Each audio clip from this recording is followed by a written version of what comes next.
They laughed. That's what cut the deepest. We were at the dinner table when Mom brushed it off with a chuckle. "Don't worry, sweetheart. Your sister's just staying at your apartment a little while." Dad grinned like it was nothing. That's when I stood, calm, and I said the line I'd been rehearsing in silence for 6 weeks. "Funny, I haven't lived there for a while." The clatter of silverware stopped. Mom's voice cracked. "Wait, then where exactly have you been staying?" And that's when the masks began to slip. Back then, I trusted her, my sister. We weren't just siblings, we were each other's refuge.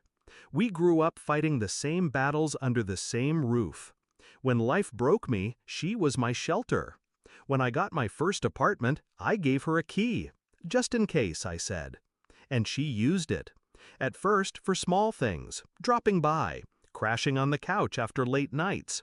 I didn't mind. That's what family does.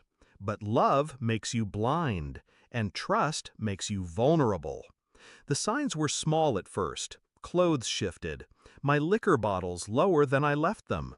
Bills arriving late, though I'd set reminders. My landlord mentioning my girlfriend paying rent in cash. I didn't have a girlfriend. Then came the text meant for her boyfriend, accidentally sent to me. One line that changed everything. "He doesn't suspect a thing. I've been living here full time." Living in my place, while I was working double shifts and sleeping at a friend's spare room to save. She'd stolen my home, my safety, my trust. And my parents knew. I didn't explode. I didn't storm over and kick her out. That's what she expected. That's what they all expected. Instead, I planned. I quietly transferred the lease into my name only. No cosigner, no back door.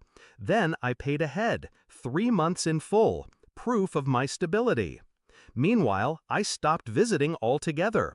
Let her believe she'd won. Let her brag to my parents that she was managing things for me. All while I was documenting. Every lie, every late bill, every landlord message. I wasn't losing a home. I was building a case. And tonight, around that dinner table, I laid the trap. Mom laughed, covering her nerves with forced lightness. Dad cleared his throat, stalling. My sister froze, eyes darting. She knew what was coming. "I've been staying elsewhere," I said, calm as a surgeon. Dad leaned forward. "Where?" "In a place that's mine, fully mine." I let the words hang.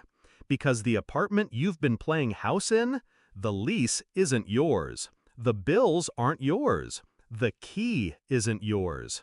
My sister's face drained. Her fork slipped. I slid a folder across the table, just like a lawyer in court. Inside, the signed lease, the proof of payment, the landlord's written statement that I was the only tenant of record.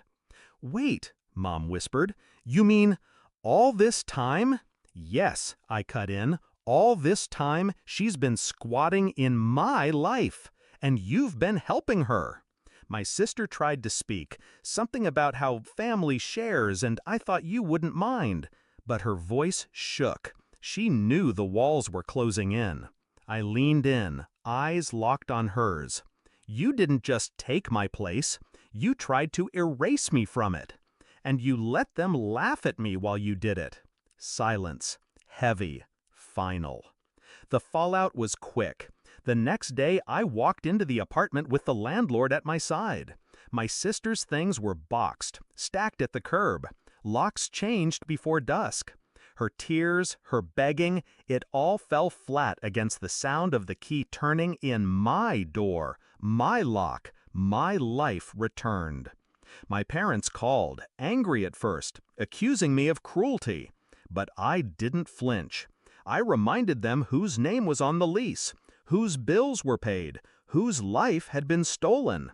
Eventually, the calls slowed. Their silence said enough. They knew they'd chosen the wrong child to protect. Now I sit in the quiet of my own place again. Every corner feels like justice. every lock, security. Do I miss my sister? The girl she used to be? Sometimes. But betrayal doesn't fade. It brands you. What I feel now isn't sadness, it's clarity. She thought she was clever, that she could slip into my life, wear it like a borrowed coat, and I'd never notice. But betrayal leaves fingerprints, and I collected every one. That night at the dinner table, when Mom's voice cracked and Dad looked away, I realized something. I wasn't the victim. I was the reckoning. And the best revenge wasn't rage. It was standing tall, calm, untouchable, while they finally understood exactly what they'd lost.